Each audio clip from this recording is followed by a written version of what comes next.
It is raining and storming here in Florida.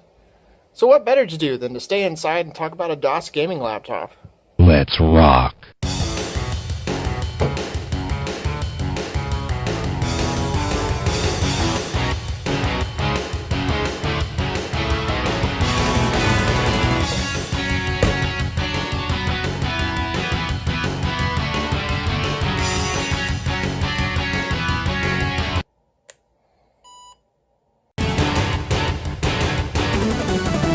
This is the IBM ThinkPad 760XL. This is my portable gaming DOS gaming laptop, and it's actually one of the best laptops you can buy for DOS gaming. This was actually featured probably most prominently on BBISHOPPCM's channel. This was an early nostalgic laptop for him, so he did a long video on its features.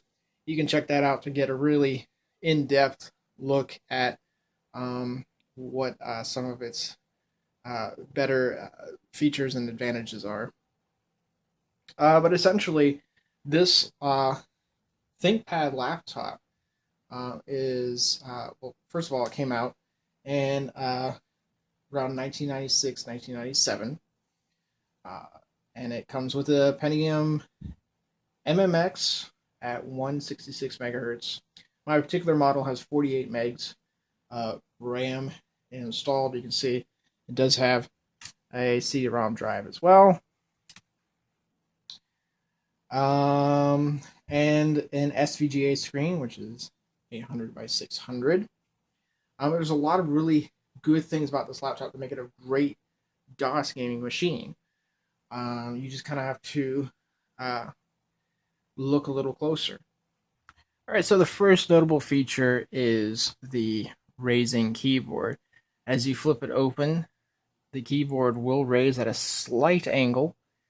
There's a lever at the top here. It works the same on either side, which the lid of the laptop actually pulls on in order to lift the keyboard up, where you can very easily drop it just by pulling down on the lever, and we'll lay it down flat. Now, that is also how you access the innards of the laptop. You do have to you have to lower the keyboard in order to get inside. But you actually use the latches that open the lid to also open the laptop as well.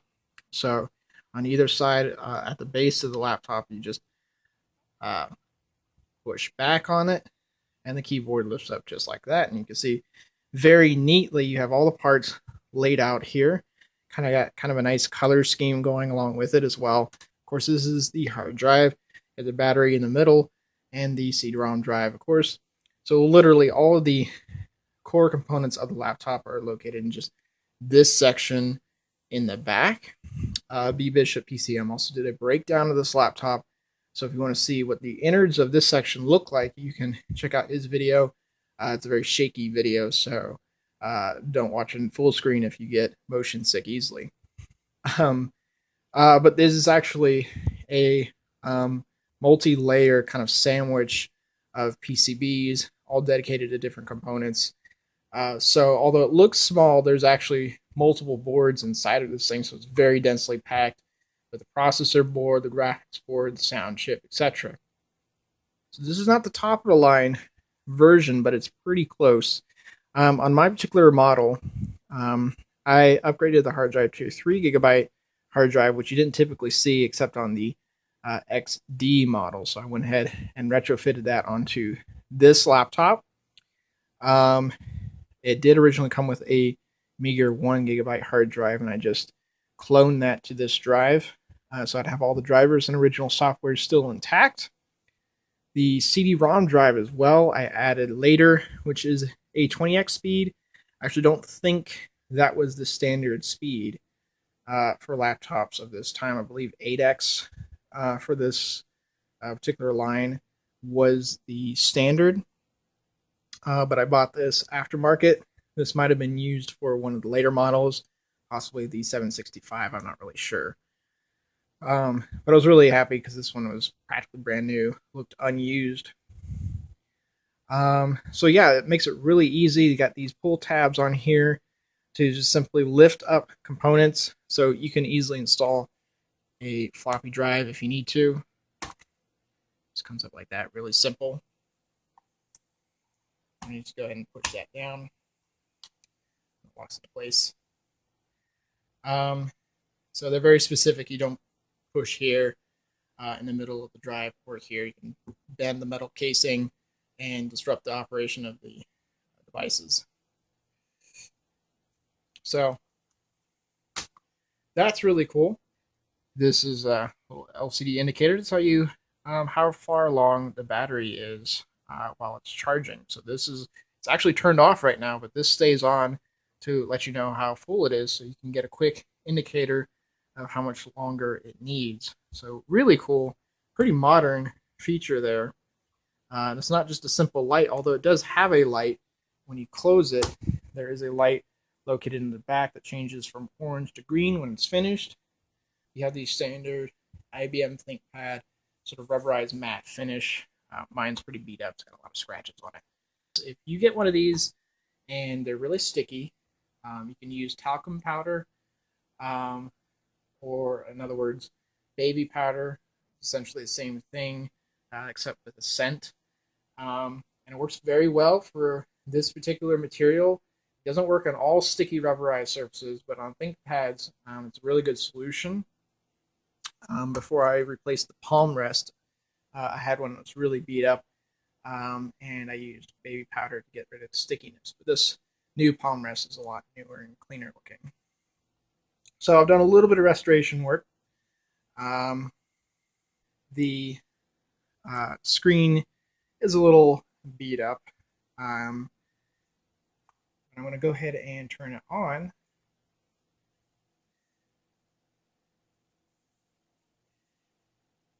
And let it boot up. So one thing I was really pleased about is that the laptop battery actually holds a charge, unbelievably, and a really good charge as well. It will last at least an hour and a half of heavy operation. I could literally sit here and play the original Quake on the battery for over an hour. So it's actually very impressive. The battery it looks like it's been tampered with, so it may have actually been, um, the cells may have been exchanged. I'm not sure. So a Pentium MMX 166 megahertz is overkill for most DOS gaming, especially if you're not doing really 3D DOS gaming. You're not going to get a lot of even games that support software rendering, or even early Windows games that do some of the earliest 3D acceleration with a software mode. Not going to really run that well. I do have Frogger from, I believe it was 1998, which was a Hasbro game. It's a very early Windows game, and it supports an MMX specific mode.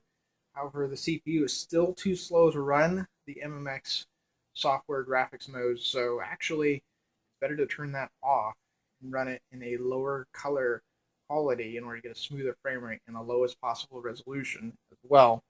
But Quake runs very well. Quake is right at home on this hardware. It runs, according to benchmarks, right at the 30 frames per second mark at almost all times. So a perfect game for this combination. Of course, you can get the Windows version of Quake on here as well. And then with the CD, you can hear the music directly off of the disc. So one of the things that's really cool about this laptop is the sound chip. Now, when you're shopping for a DOS gaming laptop, that is the main consideration. One of the reasons why simply going with a modern machine is not always the best way to go, because if you start to approach Pentium 3 era laptops, you are not going to have a Sound Blaster compatible DOS audio chip. So this one is equipped with an ESS 1688 sound chip. very good Sound Blaster compatible sound chip. I'm going to have a compilation of games running on this machine at the end of the video, but just to give you a real quick indication, the sound quality is actually excellent. Now, one of the disadvantages, when I replaced the palm rest, I had to fix this. The speaker grills are located in the palm rest, so your hands can actually block and cover that as you're trying to use the laptop. The speakers are completely exposed underneath the holes. So you can actually have a lot of dust and debris, crumbs, what have you, falling in there, causing buzzing noise to occur. And also the speakers just fail as they get old. I've actually had to replace both speakers on this laptop because they were crackling and distorting.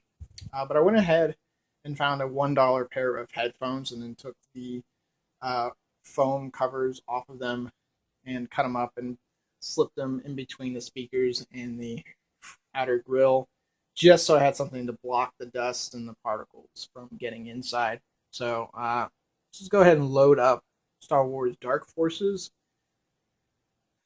Oh, actually, I need the disc for this one. All right. In the meantime, let's just go ahead and check out another game. Here's one similar. It does not require a disc. Star Wars TIE Fighter.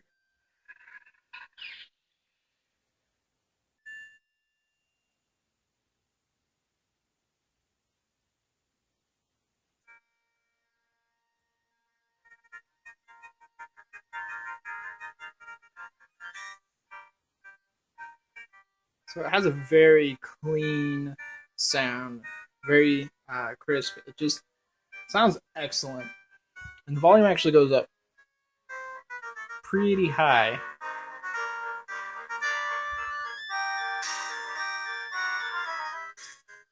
Before it starts distorting. Of course, I chose a game that has about 1,000 cutscenes. Story. Actually, I think I can go straight to. Yep, I can. All right. Yes.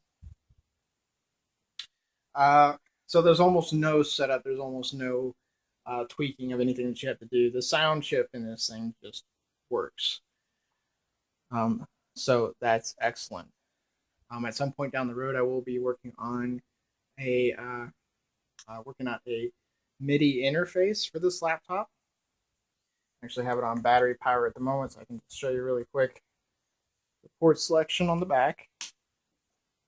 Here's, of course, you've got the docking station port. And then you also got a VGA out here, a printer parallel port, and a serial, standard serial connector there.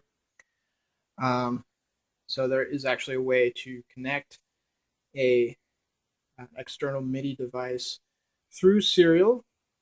And I'll be, at some point in the future, attempting to do that. But I also have a PCMCIA card that adds a game port to the laptop as well. So that just fits into the side right here, and I can use an old gamepad. There's also, on the same side, there's a PS2 connector, so you can use any PS2 mouse. I have an optical old Logitech PS2 mouse that works great on this, and that's actually the way that I play Quake. I play it with the standard WASD keys and the mouse with the plus M look console command to give me sort of a modern FPS gaming experience. So I actually pulled out the other laptop, the high-end version of this series. This is the 760XL. So this actually came with a faulty hard drive. So I put the 1 gigabyte hard drive that was in my XL into here. Again, it's all running the same software. But the main advantage or disadvantage, depending on your point of view, of this model is the higher resolution screen. It's an XGA or 1024 by 768 display. This one's the display on this is in much nicer shape than on my XL, but there is no functioning battery on this model either. It just has a standard 8X CD-ROM drive, but it's got the same processor, MMX 166, and it's also got the same 48 megs RAM as well. But I got that laptop mainly as a donor laptop, but considering it's fully functional now, I may actually end up selling the XD. Really how much of a use for it. Now, a couple of the features for shut down the XD for the 760 series laptops and many IBM laptops is the built-in IBM software. So actually, there's a hotkey that you can press. You go FN and you press F4. It'll actually put it into a deep sleep mode. And the LCD will flash a little while until it calculates how long you can stay in sleep mode. And it says 9 days on it.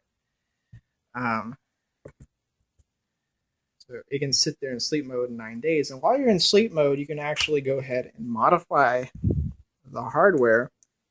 Really just changing out the CD-ROM drive for a floppy drive. That's really the only thing you can do. And then once you close that, it actually automatically starts back up. And whatever device you plugged in will be fully operational. So that's a nice thing. That's called a warm swap. Because obviously it's not a hot swap. You have to put it in suspend state. You don't have to fully shut it down. So that's a nice feature. And actually, I think it goes into the suspend state automatically if I were to lift the keyboard, even without pressing the key combo.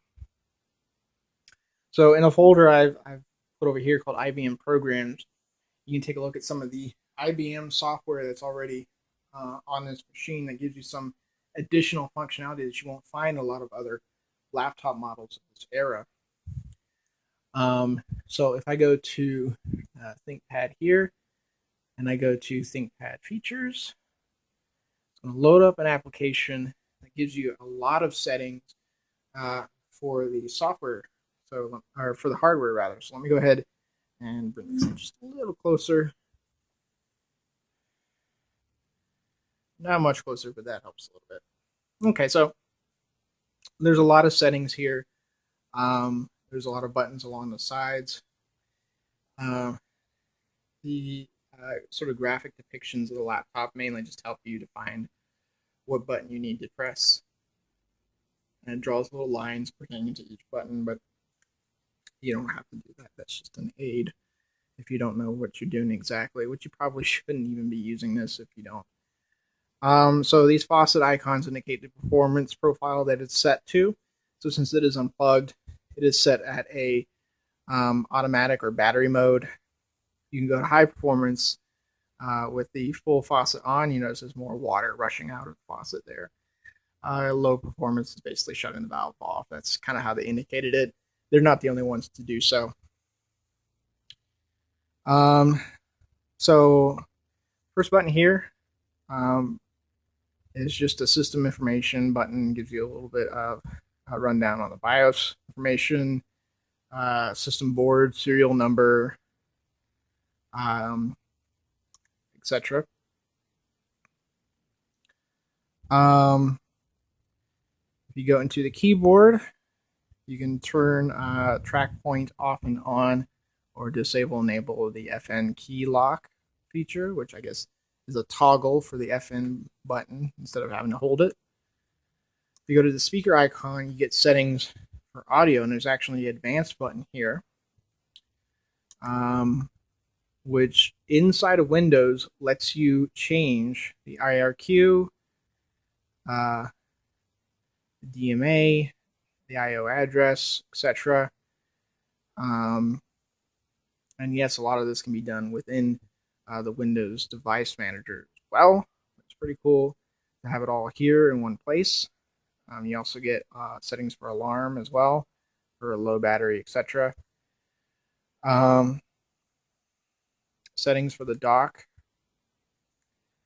So one of the coolest features of this laptop is, let's see if I can find the right button here. All right, so the displays settings here also has an advanced button. And so here you can change the color depth and resolution, which is pretty standard, but there's actually a setting in here for screen expansion because the chipset on here, which is a Trident 9385, it actually has hardware screen scaling. So you noticed earlier when I was playing TIE Fighter, that's a VGA game, but it does expand it to the full screen. Now, this is using nearest neighbor style scaling. This is basically just doubling every other pixel. It is very ugly for high resolution, or I should say for sharp text based games and information, but actually is acceptable, in my opinion, for 3D games.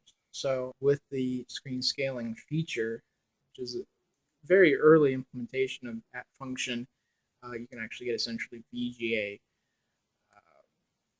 sized screen real estate. So if you were to look closely, yeah, there's some stair stepping with some of the 2D graphics and such. But when you're doing 3D graphics and blocky visuals is sort of the norm, it's not really a big deal.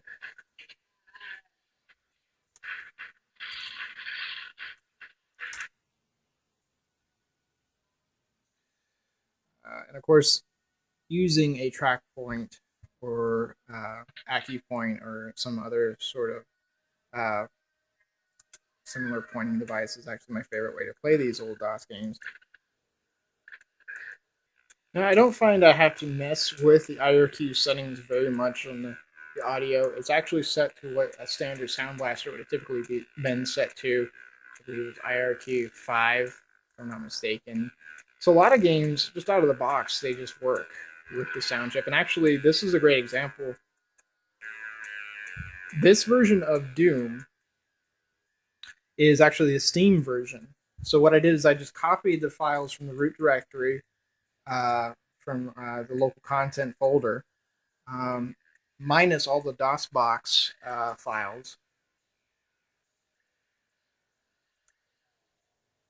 and I just ran the core game. And unfortunately, the Steam version of the original Doom lacks the setup executable. So you don't have the settings for the setup, which is not great. I mean, if you want to change the controls, if you want to change the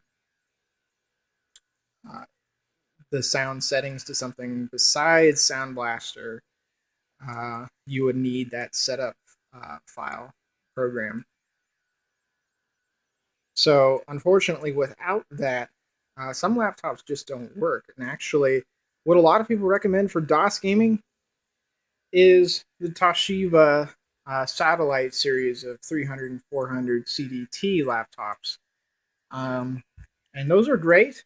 They have a Yamaha OPL3 compatible sound chip, which works for most games, but actually is not as easy to work with as the ESS 1688 found in this laptop. I'll give you an example of that. A friend of mine actually has Toshiba 460 CDTs, which is a great DOS gaming laptop. Actually supports a higher color depth on the desktop than this model does, but has the same processor speed.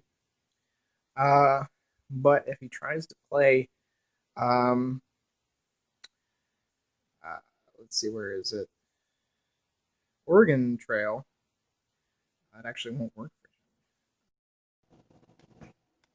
for him. Okay.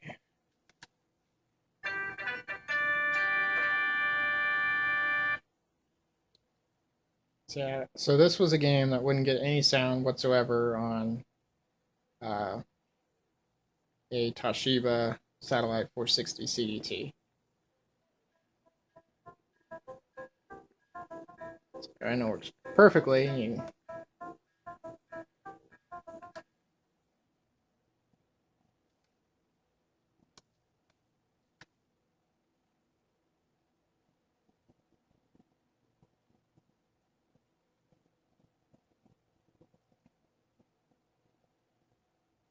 but this is not one of those games you want to use with the scaling feature enabled.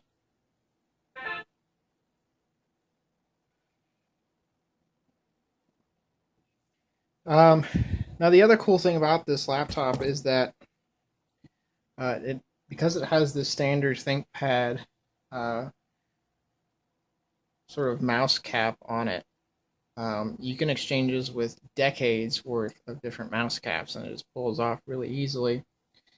So I actually have a few different ones. You can go with the soft cover version, which has a sort of it has kind of an inward dome shape there, recessed, and that works perfectly. It actually feels really nice.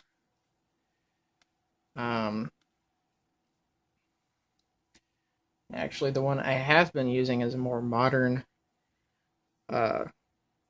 mouse cap as well.